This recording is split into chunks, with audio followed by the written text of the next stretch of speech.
The tale of the Endurance, Shackleton's incredible survival, a sleepy summary. In the early months of 1914, as Europe drifted toward a war that would consume a generation, an Anglo-Irish adventurer named Ernest Henry Shackleton was consumed by an obsession of his own. The last great prize left on the map of Antarctica. The South Pole itself had already been claimed, first by the Norwegian Roald Amundsen in December 1911, and then, a month later, by the doomed British party led by Robert Falcon Scott, all 5 of whom perished on the return journey.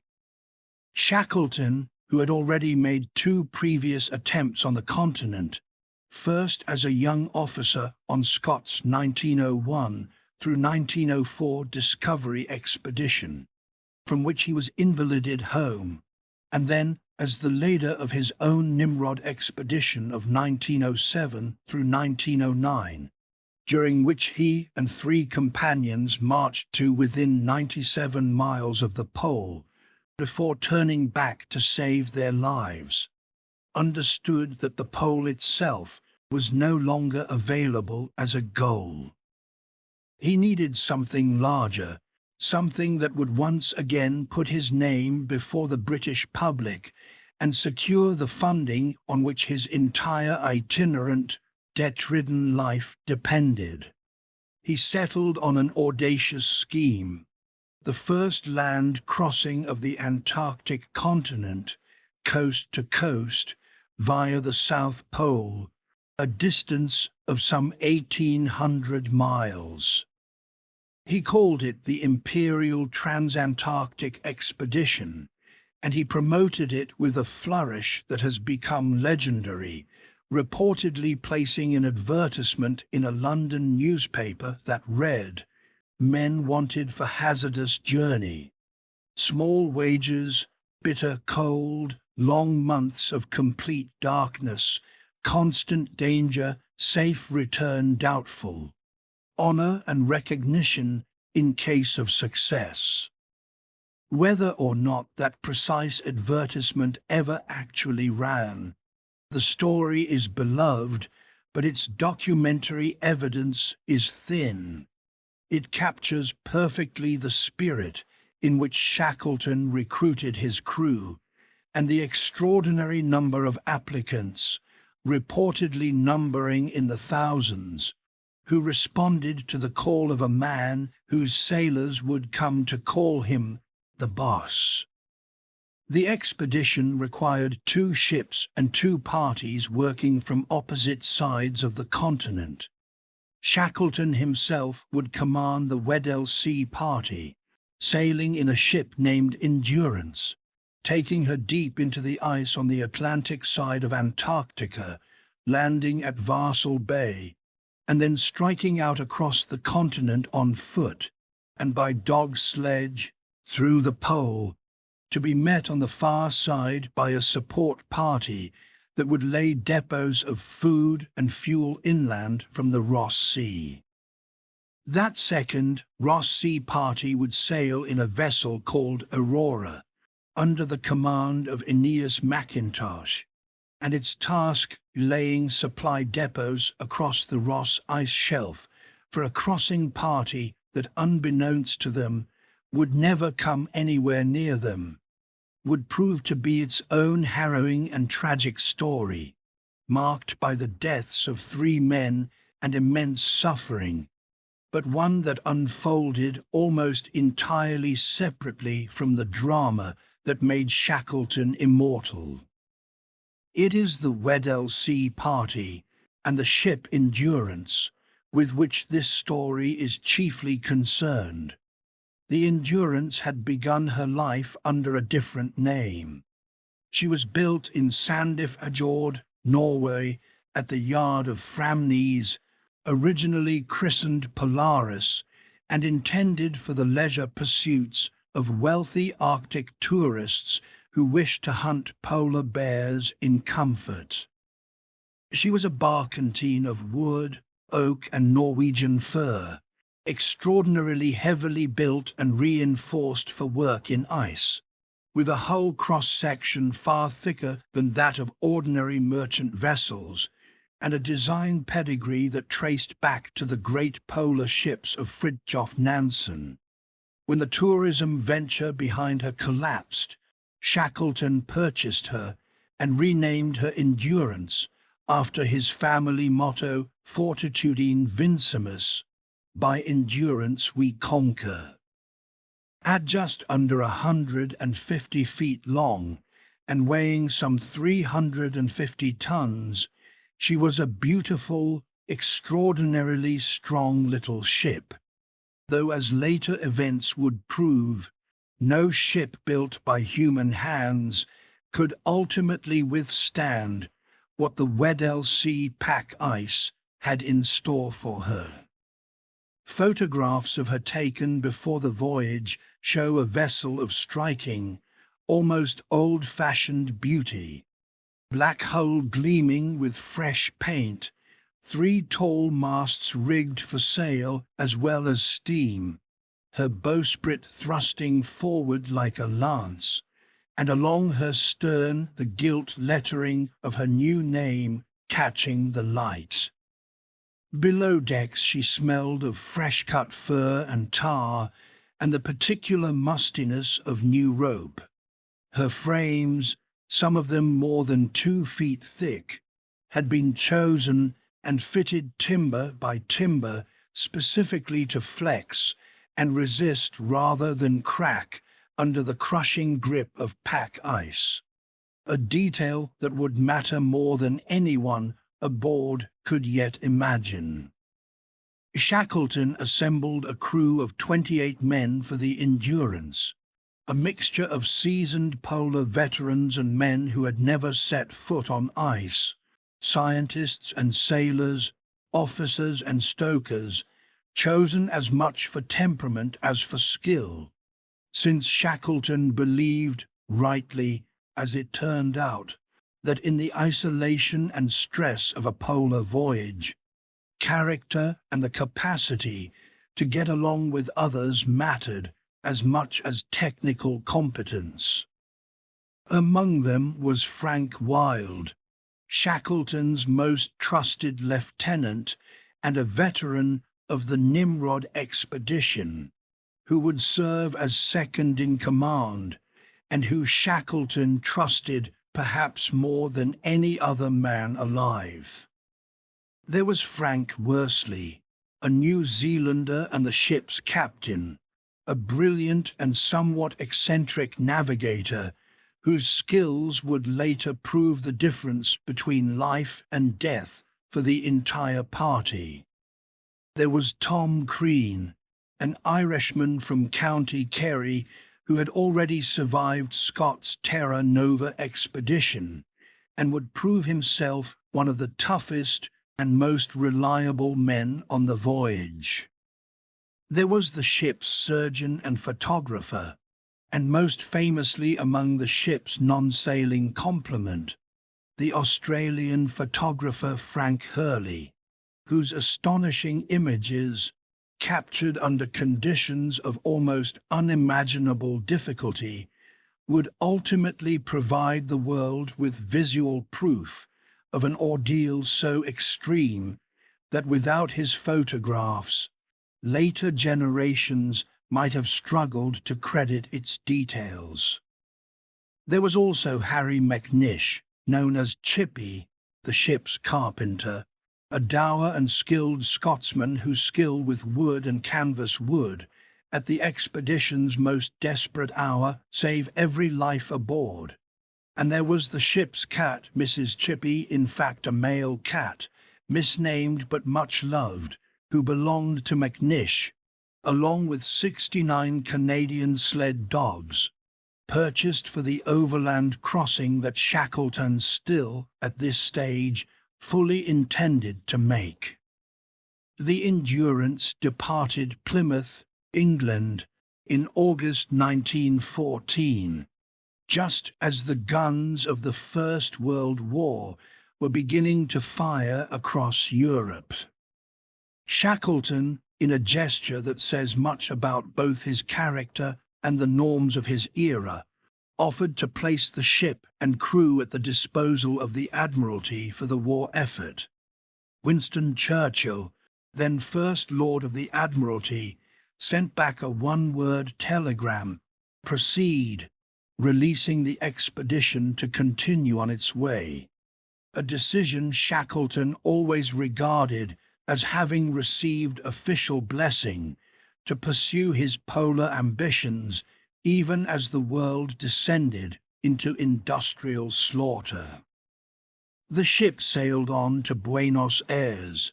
and from there to the remote Norwegian whaling station of Grytviken on the island of South Georgia, a bleak and mountainous outpost in the far South Atlantic that would serve as the expedition's final point of civilized contact, and which would, though no one could have known it then, also become the site of the expedition's ultimate salvation nearly 2 years later. At South Georgia, the whalers who worked the surrounding waters, men with decades of experience in the region, warned Shackleton that the ice conditions in the Weddell Sea that year were unusually severe, some of the worst in living memory, and urged him to wait. Shackleton, driven by his own sense of urgency, and perhaps by the fear that further delay would allow some rival expedition to beat him to his goal, elected to press on. The Endurance left South Georgia on the 5th of December, 1914, and sailed directly into the pack ice of the Weddell Sea. For 6 weeks, the ship threaded her way southward through the ice, sometimes finding open leads of water, sometimes forcing her reinforced bow through pans of pack ice, making steady if erratic progress toward Vassal Bay, where Shackleton intended to establish his base for the overland crossing. But by mid-January of 1915, the ship was deep within the pack, and the ice around her began to close in with a speed and finality that no one aboard had anticipated. On the 18th of January, within sight of the coast, so close, in fact, that the crew could see the mountains of Antarctica on the horizon, close enough that some of the men believed they might still reach land, the Endurance became beset, frozen fast into an enormous floe of pack ice, unable to move forward, backward, or to any side. At first, this was regarded merely as an unfortunate but temporary delay, the kind of thing polar ships sometimes experienced, and the crew expected that a shift in wind or a break in the ice would soon free them. Shackleton ordered the boilers banked to conserve coal, and the ship, now essentially a stationary base, settled into what her crew initially treated as a strange kind of winter camp. But the ice did not release her. Days became weeks, and weeks became months. The Endurance drifted with the pack, carried northward and westward by currents and winds over which her crew had no control whatsoever, trapped inside a floe that groaned and shifted and occasionally threatened to crush her, but which for the time being held her fast and drifted her, helpless, across the Weddell Sea. Shackleton, watching his plan for a transcontinental crossing evaporate before his eyes, adapted with the calm, decisive pragmatism that would come to define his leadership throughout the ordeal to come. He began, from a very early stage, to shift the psychological orientation of the entire expedition. The goal was no longer to cross Antarctica or even to reach it. The goal, from this point forward, was simply for every man to survive and return home alive. This reorientation of purpose, made months before the true crisis even began, is often cited by historians of leadership as one of the key reasons the expedition's story ultimately became one of survival rather than tragedy. Through the Antarctic autumn and into the brutal darkness of the Antarctic winter, a winter during which the sun disappeared beneath the horizon for months and temperatures fell to among the most extreme the men would ever experience. The Endurance remained locked in the ice, drifting slowly northward with the pack in a great, unpredictable circulation known to oceanographers as the Weddell Gyre. The crew settled into a routine, maintaining scientific observations, exercising the dogs on the ice around the ship, hunting seals and penguins for food and fuel, and doing what they could to keep morale intact through months of darkness, cold, and uncertainty. Shackleton proved himself, during this period, a master of psychological management. He rotated tent and watch assignments to prevent cliques from forming. He insisted on maintaining routines and even small luxuries like Sunday concerts and celebrations of holidays. And he kept a close, almost paternal watch over the mental state of every man aboard, intervening personally whenever he sensed despair or discord taking hold. Frank Hurley, meanwhile, captured the eerie, magnificent beauty of the frozen ship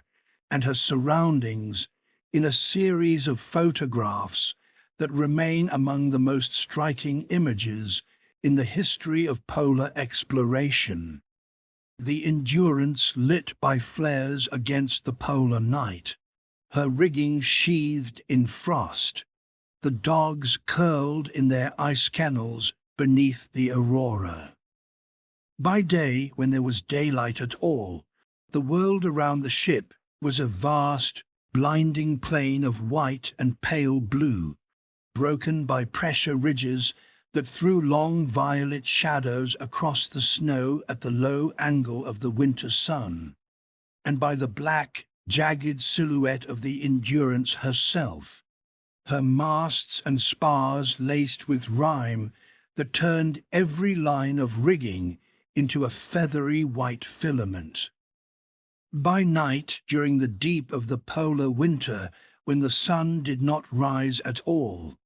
the men worked and exercised the dogs beneath skies of a clarity almost impossible to describe. Stars in numbers no city dweller would ever see, and above them, unpredictably, the aurora australis unrolling itself in curtains of pale green and rose-violet light that rippled and pulsed across the heavens, throwing a strange, moving glow over the ice and across the frost-white ship, while Hurley, half-frozen at his tripod, worked flash powder and long exposures to try to fix on his glass, plates a spectacle that the men who watched it agreed no photograph could ever quite capture. The cold itself had a smell and a sound, the dry mineral scent of intensely cold air, and underfoot the peculiar high-pitched squeak and crunch of snow compressed at 40 degrees below zero, a sound the men learned to read almost as a barometer of the temperature. But the ice was not static, and it was not merciful. Through the winter and into the following spring, August, September, October of 1915, the pressure of the pack began to build against the ship's hull with increasing violence.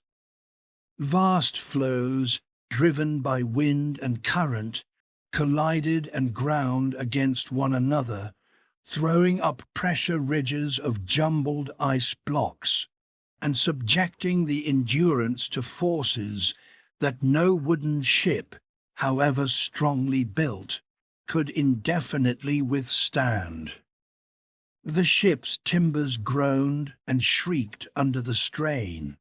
and deep, tortured noise the men likened to artillery fire mixed with the screech of tearing metal, audible for miles across the silent ice. Oak beams as thick as a man's torso split and exploded into splinters with a sound like gunshots. Deck planks buckled upward in long white curls of raw, freshly broken wood,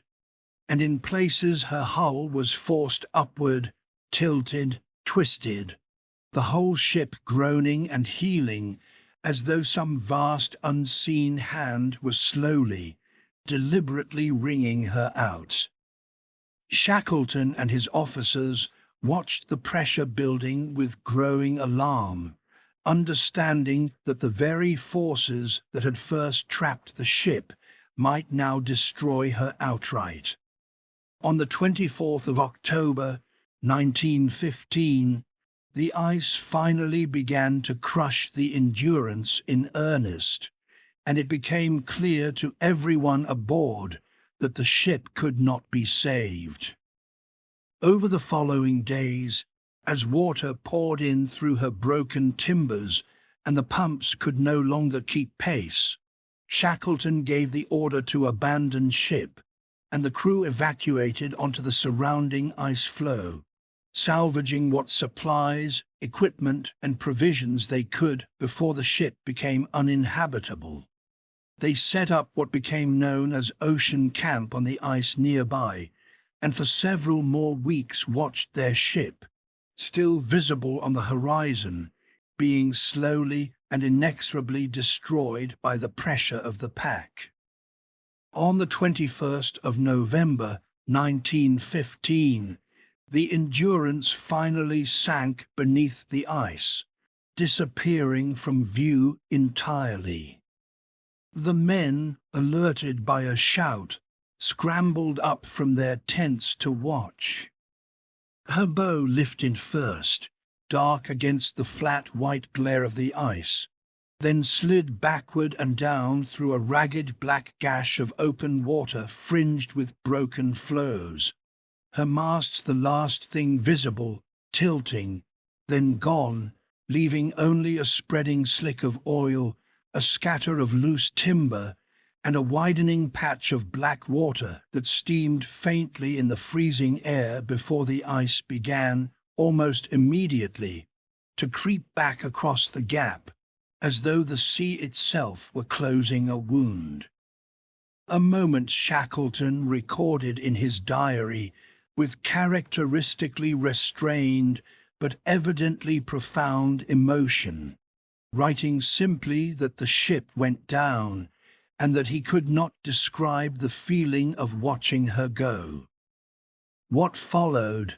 was one of the most extraordinary sustained ordeals of survival in the history of exploration.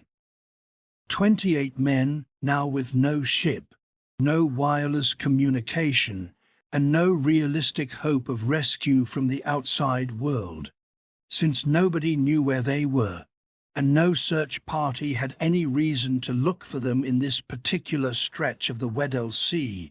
found themselves camped on a drifting ice floe in one of the most hostile environments on Earth, with limited food, no prospect of resupply, and many hundreds of miles between themselves and the nearest possible refuge. Shackleton's first instinct was to attempt an overland march across the ice toward land, hauling the ship's lifeboats, of which 3 had been salvaged, but the surface of the pack ice proved far too broken, uneven, and treacherous for man-hauling heavy boats and sledges, and after a few days of exhausting effort that covered only a handful of miles, Shackleton called off the march and settled the party into what became known as Patience Camp, a new flow-based encampment from which they would simply wait and drift and hope that the pack's northward movement would eventually carry them close enough to land or to open water to attempt an escape by boat. The months that followed at Patience Camp tested every resource of endurance, ingenuity, and leadership that Shackleton and his men possessed. Food supplies dwindled and had to be supplemented increasingly by seal and penguin meat, hunted on the ice whenever the opportunity arose. When hunting was poor, rations grew desperately thin. As supplies of dog food ran low, and it became clear the dogs could not be kept much longer, Shackleton made the wrenching decision to have most of the sled dogs shot, a moment that several of the men, particularly the dogs' individual handlers, found almost unbearably painful. Frank Wilde himself performed some of the shootings, understanding it as a grim necessity rather than a choice. Since the party's own survival could not be jeopardized by feeding animals that could no longer serve a useful purpose, and that could not, in the end, be brought along on any small boat journey. The floe on which the party was camped continued its slow, erratic drift northward through the Weddell Sea, carrying the men across roughly the same latitudes that had swallowed the Endurance a year before, subject to storms, to the constant danger of the floe itself cracking apart beneath their tents, and to the psychological strain of month after month of enforced idleness, uncertainty, and cold. By April of 1916, after months of drift, the ice beneath Patience Camp began to break up in earnest as the party moved into warmer, more northerly waters near the edge of the pack, and it became clear that they could remain on the ice no longer. Shackleton gave the order to launch the 3 lifeboats, named the James Caird, the Dudley Docker, and the Stancombe Wills, after major expedition patrons, and the men took to the open, ice-choked waters of the Weddell Sea in a desperate bid to reach land. What followed was several days of extraordinarily dangerous small boat navigation through freezing, storm-tossed seas thick with floating ice. The men soaked, frost-bitten, exhausted, and in constant danger of being crushed between colliding floes or capsized by the heavy swell. The men in the open boats were soaked through within hours and stayed that way for days,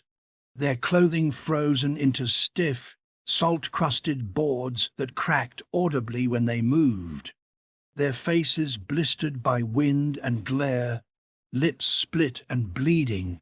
hands so swollen and numbed by cold and constant immersion in freezing seawater that some could no longer feel the oars they gripped. At night they lay jammed together for warmth in the bilges among the ballast stones,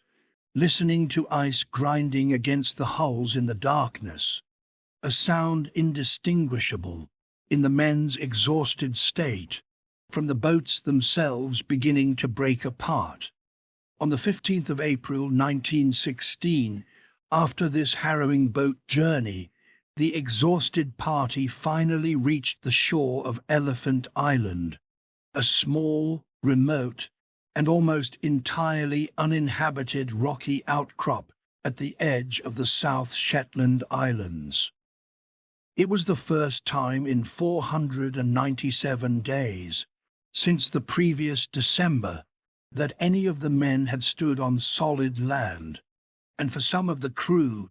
the emotional release of finally reaching firm ground after so many months adrift on ice and sea produced scenes of men kneeling, weeping, and running their hands through the pebbles on the beach in something close to disbelief.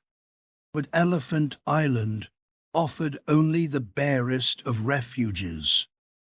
It lay far outside any shipping lane, was almost never visited by other vessels, and offered no realistic prospect of rescue from passing ships. Shackleton understood immediately that remaining on Elephant Island indefinitely, with dwindling supplies and no means of summoning help, would eventually mean death for the entire party. He made one of the most consequential decisions of the entire expedition. He would take the strongest of the 3 lifeboats, the James Caird, and a hand-picked crew of 5 men, and attempt to sail across roughly 800 nautical miles of some of the most violent ocean on the planet, the Southern Ocean in the depths of the Antarctic winter, notorious for the ferocity of its storms, to reach South Georgia, the same remote whaling station from which the expedition had originally departed a year and a half earlier, and from which alone a rescue of the men left behind might realistically be organized. Before this journey could be attempted, the James Caird had to be made as seaworthy as possible for an open ocean voyage for which she had never been designed. This task fell chiefly to Harry McNish, the expedition's carpenter, who worked with extraordinary ingenuity and skill, using materials salvaged from the wreck of the Endurance and whatever else could be scavenged, to raise the boat's sides, build a makeshift deck of canvas and wood to keep out the worst of the seas, and caulk every seam with a mixture of oil paint, seal blood, and lamp wick to render her as watertight as possible under the circumstances. Without McNish's carpentry, historians of the expedition generally agree the James Caird would almost certainly not have survived the voyage that followed, and Shackleton himself later credited McNish's work as having saved every life in the party. Shackleton selected for the crew of the James Caird 5 men in addition to himself: Frank Worsley, the ship's captain and expert navigator,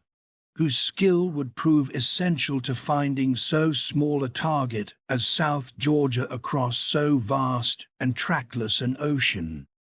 Tom Crean, the tough and unflappable Irish veteran;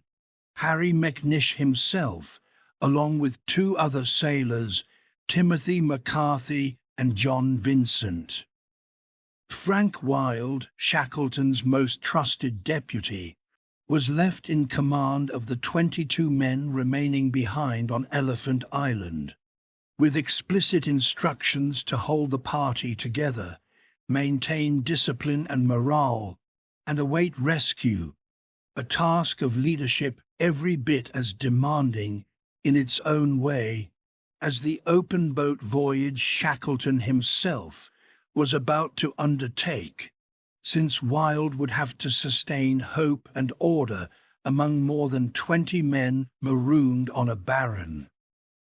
freezing island for months, with no certainty that Shackleton's own desperate gamble would succeed, or that any of them would ever see rescue at all. The James Caird set out from Elephant Island on the 24th of April 1916, a 22.5-foot open boat carrying 6 men into the most dangerous stretch of ocean on Earth, in the depths of the southern winter,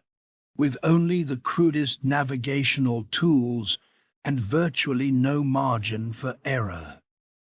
What followed has become one of the most celebrated feats of small boat seamanship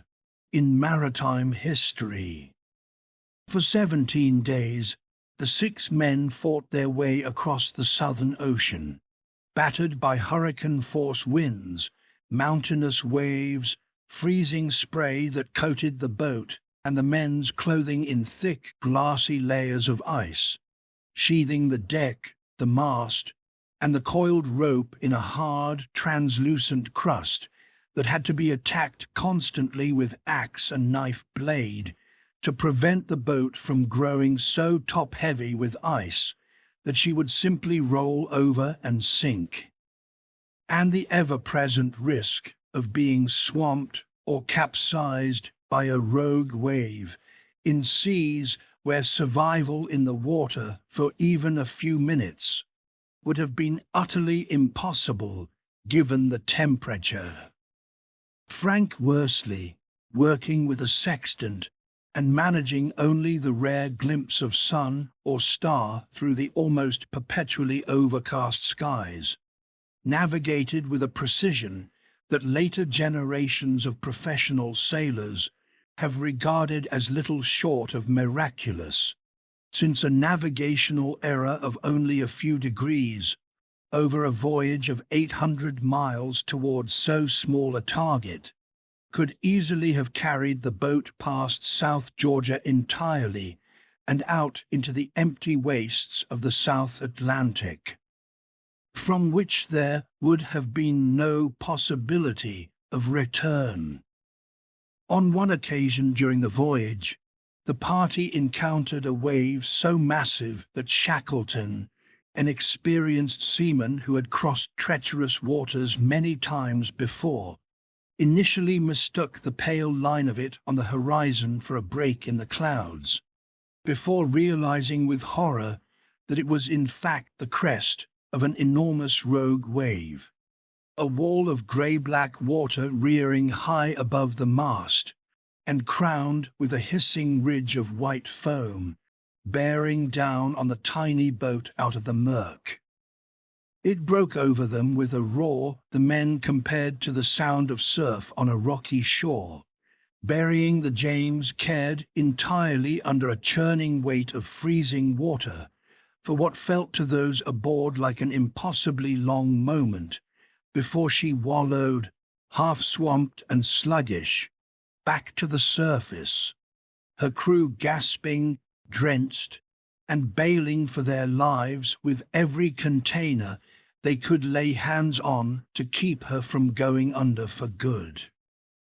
On the 8th of May, 1916, after 17 days at sea,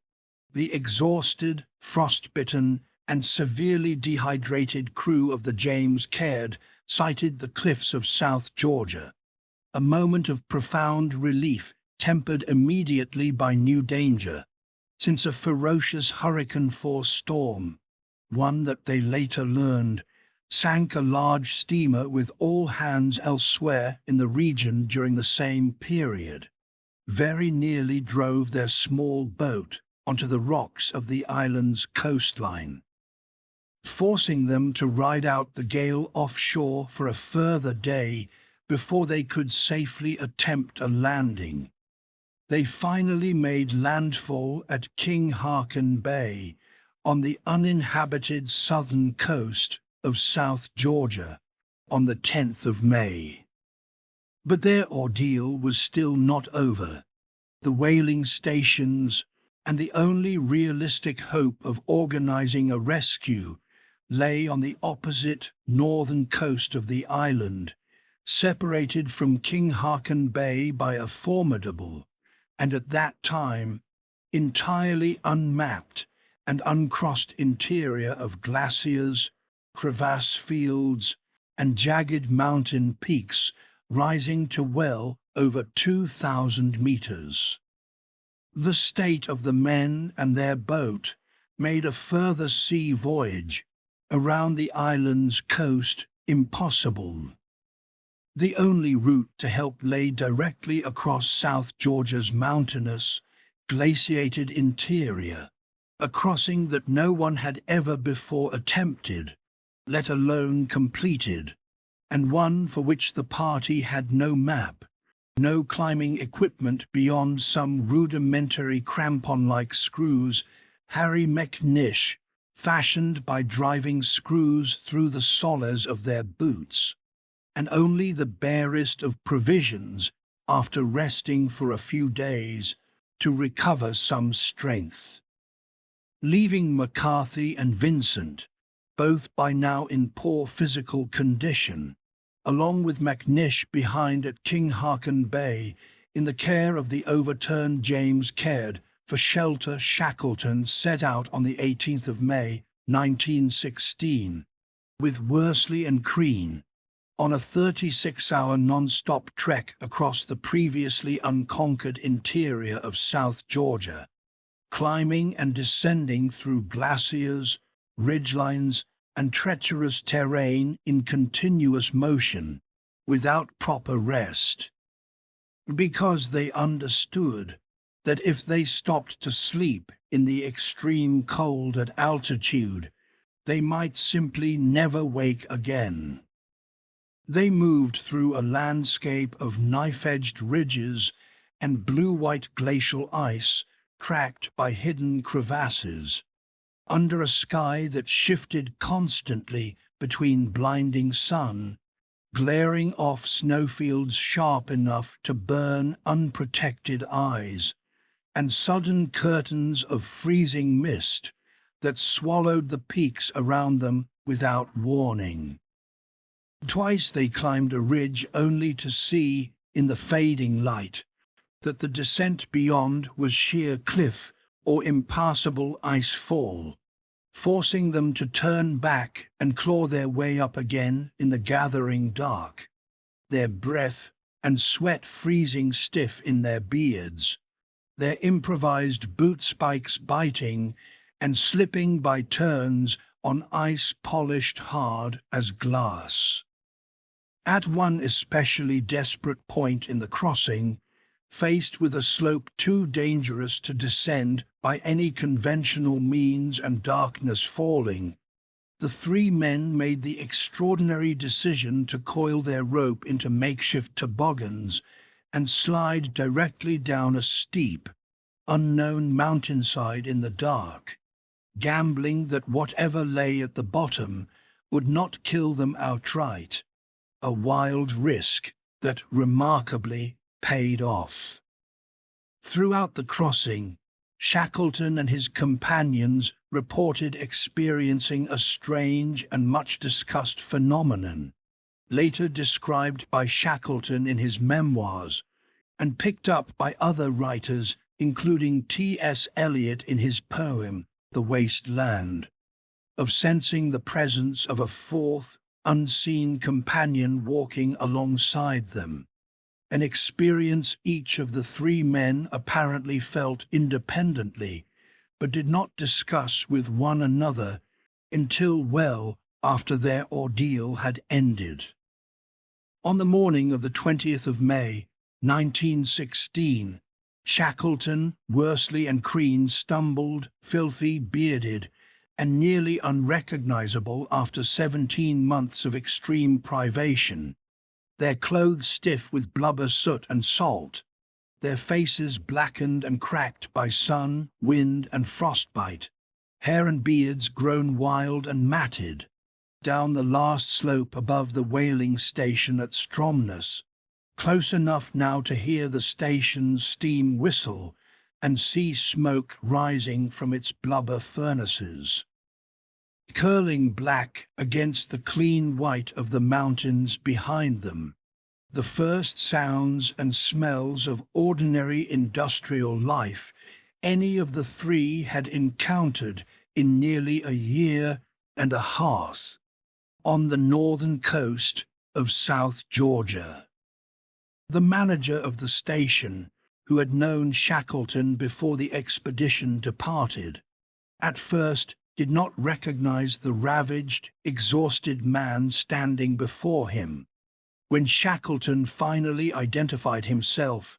the reaction of the Norwegian whalers, hardened men themselves, intimately familiar with the dangers of the Southern Ocean,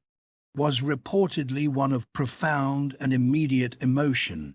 Several of them said to have wept openly at the realization of what these three men had just survived and accomplished. Shackleton's first priority, even in his own state of near collapse, was arranging the rescue of the three men left behind at King Haakon Bay, which was accomplished within days by boat around the coast, and then turning immediately to the far more urgent and difficult task of organizing a rescue expedition for the 22 men still stranded on Elephant Island, who by this point had been waiting, with dwindling hope and dwindling supplies, for more than 4 months since Shackleton's departure. With no way of knowing whether the James Caird and her crew had survived at all, the rescue of the Elephant Island party proved to be its own extended ordeal. Shackleton's first 3 attempts to reach the island by ship were all thwarted by the thick pack ice that surrounds the South Shetland Islands, particularly severe that year, which repeatedly prevented any vessel from getting close enough to the island to attempt a landing. A first attempt aboard a leaking whaling ship failed to penetrate the ice. A second attempt aboard a vessel provided by the Uruguayan government likewise failed. A third attempt aboard a schooner named Emma, provided through the assistance of the British community in Punta Arenas, Chile, was also turned back by ice. Throughout this period, back on Elephant Island, Frank Wild had kept the remaining 22 men alive and organized under conditions of extraordinary hardship, sheltering them beneath the 2 remaining upturned lifeboats, which had been converted into a crude hut named Peggotty Camp, after a character in Dickens's David Copperfield, its low canvas and stone walls banked with snow against the wind, its air thick and choking with the greasy black smoke of blubber lamps. The interior lit day and night by a dim, guttering orange glow, every surface coated in a film of soot and seal grease. The men packed shoulder to shoulder in sleeping bags gone stiff and foul with months of use, living on a diet increasingly dependent on seal, penguin, and eventually the very limpets and seaweed they could scavenge from the shoreline as supplies dwindled toward their end. Wild maintained morale and discipline throughout this period, with a steadiness that mirrored Shackleton's own leadership, reportedly greeting each new day by telling the men to pack their kit, since the boss might arrive at any moment, a small daily ritual of hope that he maintained faithfully for months on end, never allowing the men's expectation of rescue to fully collapse into despair, even as circumstances grew increasingly desperate and several of the men fell seriously ill. Finally, on the 30th of August, 1916, more than 4 months after Shackleton had left Elephant Island aboard the James Caird, he returned aboard a small steam tug named Yelcho, provided by the Chilean government and commanded by Chilean naval officer Luis Pardo, which succeeded where the previous 3 attempts had failed in finding a brief window of clear water that allowed it to approach the island.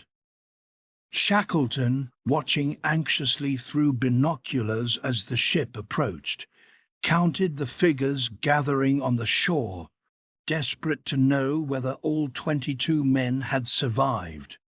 When he was able to confirm that every single man was present and alive, he is reported to have shown an emotion and relief that those around him rarely witnessed in a man otherwise known for his composure under strain. The rescue itself was swift, since everyone involved understood how fragile the window of open water might prove to be. Within roughly an hour, all 22 men had been taken aboard the Yelcho, and the ship withdrew from Elephant Island before the ice could close in again. Every single member of the Endurance's crew who had set out from South Georgia in December 1914, all 28 men, survived the entire ordeal, a fact that stands as one of the most remarkable outcomes in the history of polar exploration, especially set against the near-simultaneous tragedy unfolding with the Ross Sea Party on the opposite side of the continent, where 3 men lost their lives in the effort to lay depots for a crossing that, unbeknownst to them, would never actually be attempted. The survivors of the Endurance expedition returned to a world transformed by war. Many of the men, upon reaching South America and then Britain, enlisted or were drafted into military service for the remainder of the First World War, and several, including, tragically, Tim McCarthy, one of the 6 who had crewed the James Caird to South Georgia, did not survive the war that followed their polar ordeal, killed instead by the different, industrialized dangers of trench warfare and naval combat in the years after 1916. Shackleton himself, restless as ever and never quite able to settle into ordinary life, returned to Antarctic waters one final time in 1921, aboard a ship named Quest, on a new and less clearly defined expedition around the subantarctic islands. He died suddenly of a heart attack aboard the Quest at South Georgia in January 1922, at the age of 47, and was buried, at his widow's request, in the small whalers' cemetery at Grytviken, the very island that had witnessed both the beginning of the Endurance's fateful voyage and the desperate, triumphant conclusion of Shackleton's own 3-man crossing of its mountains 7 years before. The story of the Endurance expedition has, in the century since it occurred, become one of the most celebrated and endlessly retold episodes in the history of human endurance and leadership, studied by historians, business schools, military academies, and psychologists, alike as a case study in crisis leadership and group survival under extreme and prolonged stress.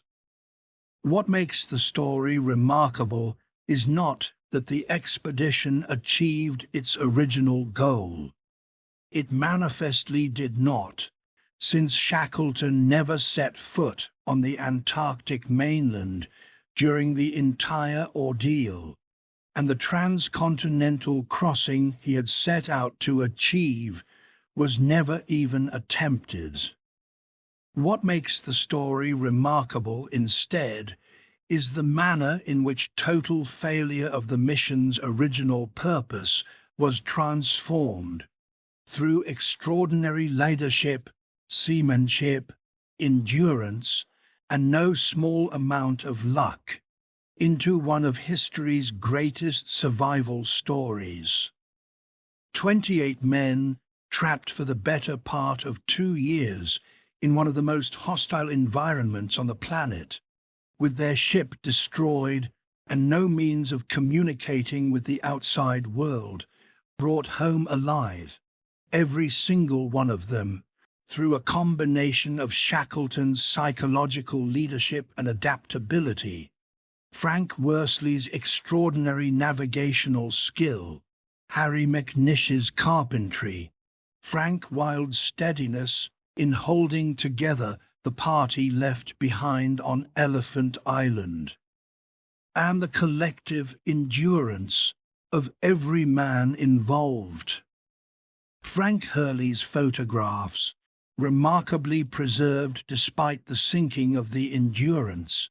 Hurley himself waded into the freezing, flooded wreck to retrieve the glass photographic plates before the ship went down, and Shackleton insisted that Hurley then destroy the majority of the plates on the spot to prevent the temptation of hauling excess weight across the ice, keeping only a curated selection of the finest images.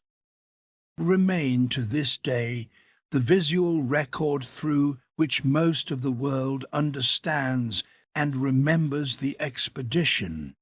Images of the ship entombed in ice under the aurora, of the crew's camps upon the drifting floes, and of the final desperate scramble of survival that followed the Endurance's loss. In March of 2022, more than a century after she sank,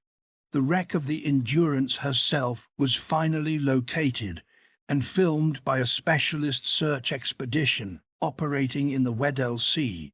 found remarkably well preserved in the frigid, oxygen-poor waters nearly 3,000 meters below the surface, her name still legible across her stern, a discovery that captured worldwide attention and brought the story of Shackleton's extraordinary voyage once again to a global audience. Closing. In a sense, the final open chapter of a story that had already secured its place